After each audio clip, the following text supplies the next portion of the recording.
দেখেন, আমার মনে হয় ওনাকে ওনার টাকা ফেরত দিয়ে দেওয়া উচিত। আমি তো দেখতেছি এই মেয়ে টাকার জন্য পাগল হয়ে আছে।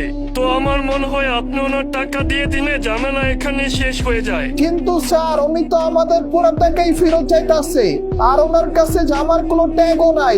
আমার উনি আসছে 1 মাস পর, এখন এর মধ্যে উনি যদি এই কাপড় ব্যবহার করে থাকে তাহলে আমি ওনাকে কিভাবে ওনার টাকা ফেরত দিই বলেন? পুলিশ অফিসার যেভাবে ঝামেলা মিটমাট করতে চাচ্ছিল সেটা দেখে ম্যানেজার চিন্তিত হয়ে যায়। পুলিশ বিষয়টাকে অল্পতেই শেষ করতে চাচ্ছিল। স্যার এইসব আমার না, আমি এই দোকানে সামান্য ম্যানেজার মাত্র। তাই স্যার এই শপের মালিকের পারমিশন ছাড়া আমি কোনো ডিসিশন দিতে পারবো না। এইদিকে মেয়েটির দিকে লক্ষ্য করলে দেখা যায় সে কোনোভাবেই মানতে রাজি না, সে এইখান থেকে টাকা নিয়েই যাবে। যখন পুলিশ তাকে টাকা ফেরত দেওয়ার কথা বলে সে আরো সাপোর্ট পেয়ে যায়। এইদিকে সেইখানে হাজির হয় প্রিমিস, আর প্রিমিসকে দেখে সেখানে মেয়েটি ভয় পেয়ে যায় আর পিছন দিকে ঘুরে ফেলে। আরে স্যার আপনি এসে পড়ছেন, দেখেন না এই মেয়ে কি ড্রামা শুরু করে দিছে এখানে।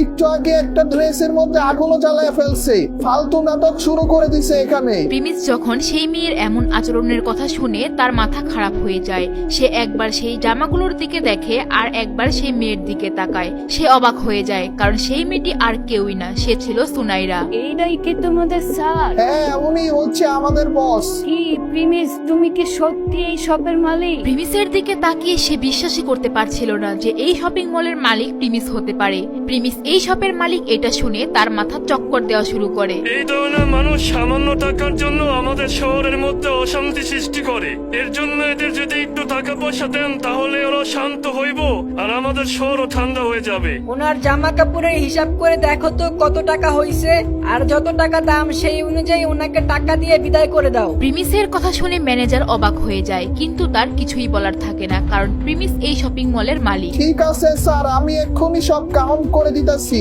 এরপর ম্যানেজার কাউন্টারে গিয়ে সমস্ত জামা কাপড়ের দাম হিসাব করে আবার সেখানে চলে আসে। তবে এইবার তার হাতে সেই অনুযায়ী টাকা নিয়ে আসে। স্যার আমি সব হিসাব করে ফেলছি, সব মিলে 20,000 টাকা হয়েছে।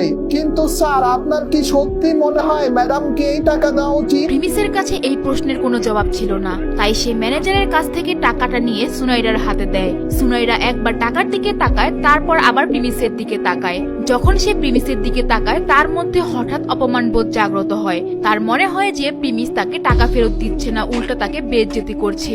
এইটা ভেবে সে সাথে সাথে টাকাটা প্রিমিসের মুখে ছুঁড়ে মারে।